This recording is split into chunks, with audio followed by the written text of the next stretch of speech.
ku rattaba mana subscribe sannan ku danna ƙararrawa. Haka zalika ku san bada mana like, ku suburbudo mana sharhi sannan ku yada wannan dauka. Dai kenan. Assalamu alaikum warahmatullahi wabarakatuhu ya aiki wannan musulmina. Yau mun dawo da shawara da kan al'umma abin da yake damun su yau da kullum. Wasu da cikin maza sa da fama da wata matsala ta iya damun su kamar zamu ce na karancin sifa ko romani da hasance. To abu ne da ya dan yawaito a cikin zamantakewar mu, wasu da yawa da ciki suna fama da ita ko kuma karancin sa. Gaskiya lahiri akwai abubuwan da aka bi da hanyar za a bi domin samun sauƙin wannan matsala ɗin kuma samu nasara da izinin Allah. Abin da yake damun daga cikin akwai ƙarancin nazari ko ƙarancin bincike yakan iya ba da gudunmawa ga al'ummar mu. Wasu daga ciki ya kamata kowa ya san abubuwan da zai yi amfani da su domin samun lafiya kuma domin samun waraka kan wannan matsala ɗin. To akwai wasu abubuwa za ka nema yanzu domin samun waraka, saboda haka samu mutane suna yin magana wai in ya zo mama ta wuri shi ya ce ba ya kawo, wani kuma sai ya ce yana kawowa ɗan kaɗan ne, wani kuma sai ya ce yana yankewa ne. To ga su nan dai matsalolin daban-daban, jaraba da kwarin da Allah ke jaraba shi akan rayuwarsa. Amma insha Allah kuna ci gaba da bibiya wannan channel ta mai albarka, za mu ci gaba da haskakawa juna domin fahimtar da mutane akan mafi rinjaye matsalolin da suka yawaito ga zamantakewar mu na yau da kullum.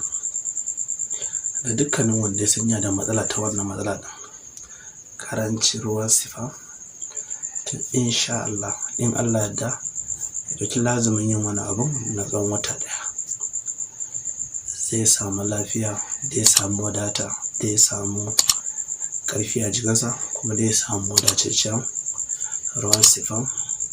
Ba yana fara zai ce baya kawowa ko kuma ce kaya karanci, ga sunan dai zaka ji kwali in complaint ɗinsa ba sa ma ka zamanin kama abu ba zai yi ba. Kuma ka ɗan tsawaita bincike sai ka tabbatar abin da ya faɗa ɗin kuma gaskiya ne kuma haka yake.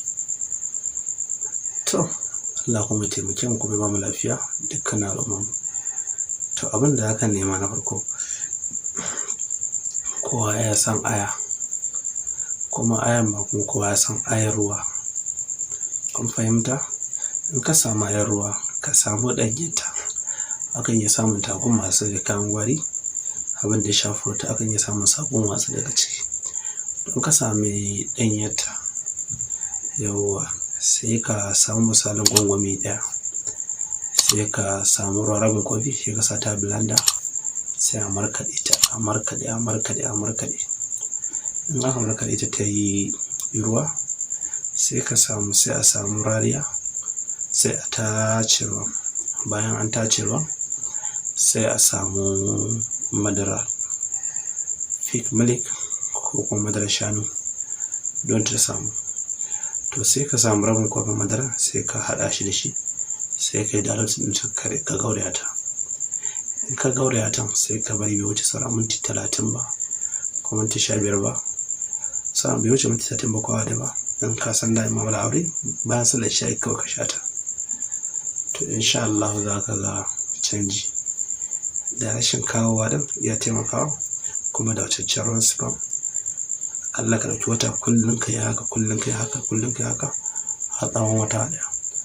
To kuma ka san mun kasu kashi biyu, akwai wanda ba sa samun ɗanyarta sai dai bushasshiyarta. In ka samu bushasshiyar ka tabbatar manyan ne ba wannan ƙananan ba, ka fahimta? Ita ma sirrin ƙananan akwai shi amma ba zo kansa ba, wannan manyan ne aka samu. Sai ka sami meta, sai ka jiga ta samu kaman kwana ɗaya ko 24 hours.